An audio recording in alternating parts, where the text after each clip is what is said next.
families aren't always in the best position to find supports. So we find them, provide them, guide the family through, and our end result is a family that has stayed intact. The last time we had the whoopee cushion out, she just... The Vanderspecks are a typical family, and in many ways, their son Jake is a typical 16-year-old boy.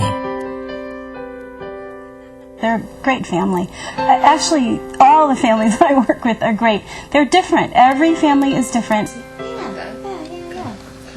But Jake is a special teenager with special needs. He's a great kid. He truly is. No matter how bad your day has been, you can come in, walk in the door, and see him sitting there smiling. It'll brighten your day. He's just a great kid. Jake's fabulous. Caring for young people like Jake is Kathy Ryan's specialty.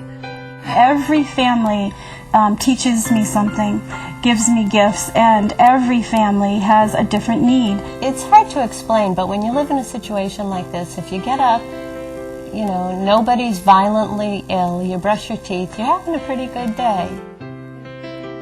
When I first met Jake and his family, my first instinct was I've got to figure out how to get some help in the house. That's been the biggest challenge. It's very difficult, though, because Jake has very specific needs, and there are not a lot of people who want to do that kind of work. My desire to try and find the right person to come and help is that I just can't go away. I just have to keep trying until we find the right person. Jake's getting heavy. Jake actually weighs maybe 5-7 pounds more than I do right now. I can still carry him, but it's just getting difficult. I cannot get him out of the tub anymore. There are parents who are perfectly capable of doing lots of things themselves, and they just need to be sort of head off in the right direction. And then there are other families who their resources are more limited, and you have to do more for them.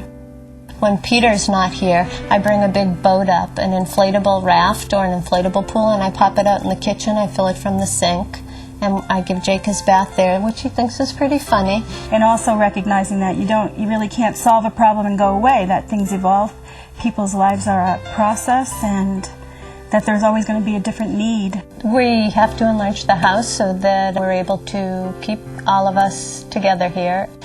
Jake's chair is too big now to get down the hallway, so we're looking at widening the hall so his chair can access the rest of the house and putting on a suite for Jake, a big bedroom with a lift system and an accessible bathroom. I promised Jake a big screen TV, right, Jake?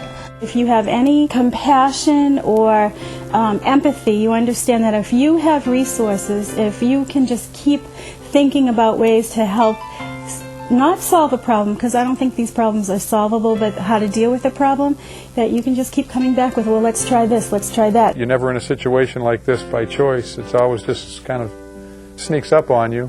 You never know that everything that you're doing is exactly the right thing or what all your options are. It's nice to have someone point out what different options you may have.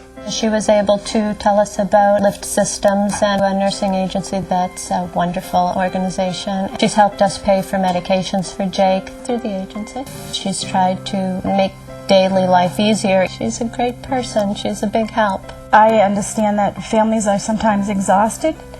They don't want to make a telephone call. They do not want to respond to another letter. So I get that, and that's what I can do. It's nice to have a resource available to help you look for different things and to introduce you to different programs. You know, I'm out there talking to people, and I can bring it back to families like Jake's family. Kathy happens to be an expert. Or Jake's teacher, who comes over every afternoon for a few hours. And not just because it's her profession. The way the staff talks about the people that they serve is always incredibly respectful, and I'm really proud to be part of an agency that talks that way about people. And I have a personal reason for saying that is because I'm the parent of a 20-year-old who has multiple disabilities, and I think, okay, if there are people like that out there, then that makes me feel good. You know, Kathy, I don't understand how she does it, because she has the same situation with her family, and yet she is able to get it together, but I am not without her, and she helps an awful lot. It's a privilege that people let me into their houses. And I understand, because I have people in my house all the time, and it's not an easy thing to do. It's really hard. It's not an easy life. Our staff form really deep and long relationships with families.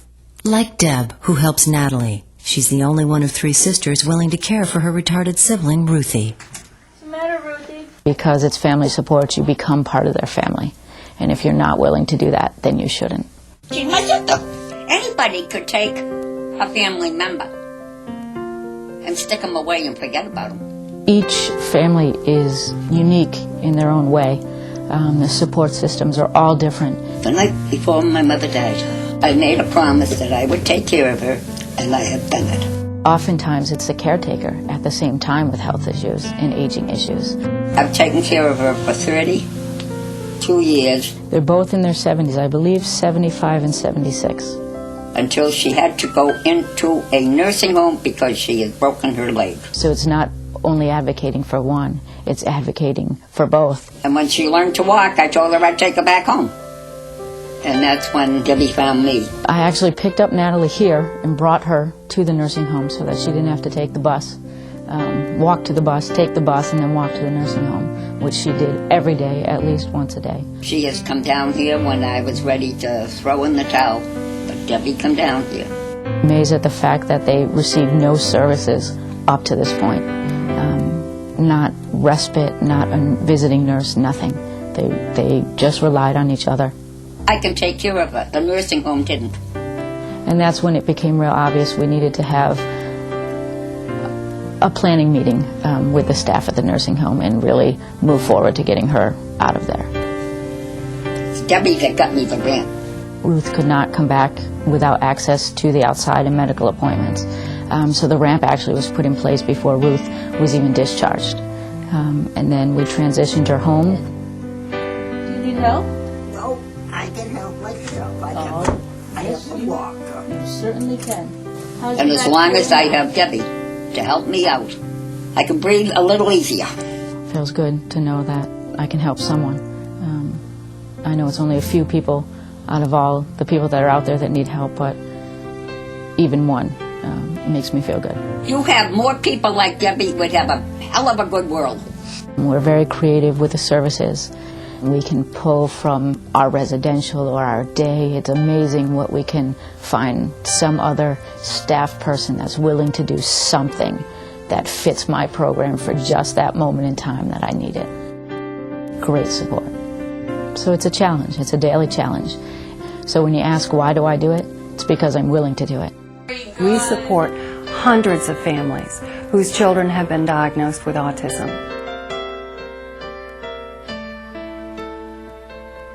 The Resource Center is a place where families can come together, they can connect, they can communicate. They also offer education and information. They do tremendous outreach into the community and educate teachers and physicians and other community members what autism is all about, so that the community is a more welcoming place for a family and a child with autism.